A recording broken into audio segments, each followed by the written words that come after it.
د نن ورځې دوه ډیر تازه او د پرمختګ خبرونه د افغان نیوز قدرمن لیدونکو په مکړې د نن ورځې تازه او مهم خبر ته د قوشتېپې کانال د امنیت ساتنې لپاره ځانګړې قطعه جوړه شوه.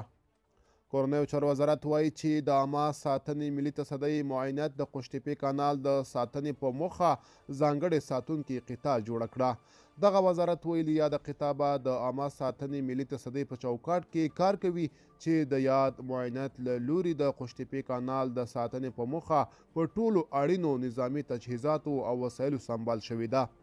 د عامه ساتنې ملي تصدۍ معاینت په هیواد کې د بندونو، ملي پروژو، ښوونیزو بنسټونو، بانکونو او تجارتي مرکزونو د ساتنې دنده لري.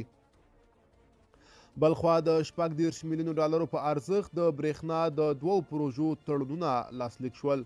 د افغانستان برېښنا شرکت او افغان انویسټ خصوصي شرکت د مثلونو ترمنځ د شبرغان الوان دښتې د 500 کیلو ولټه برېښنا لیږد مزي د پاتې چارو او د الوان دښتې سب سټیشن د پراختیایي پروژو بشپړولو د پانګونې هوکړه لیک لاسلیک شو.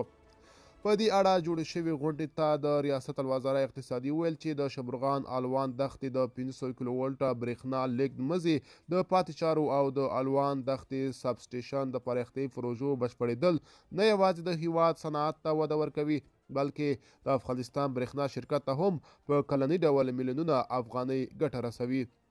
د معلوماتو له مخې د دغو پروژو ټول ارزښت څه د پاسه 40 میلیونه ډالر دی او ټاکل شوي چې د 2 کلونو په موده کې چارې بشپړې شي.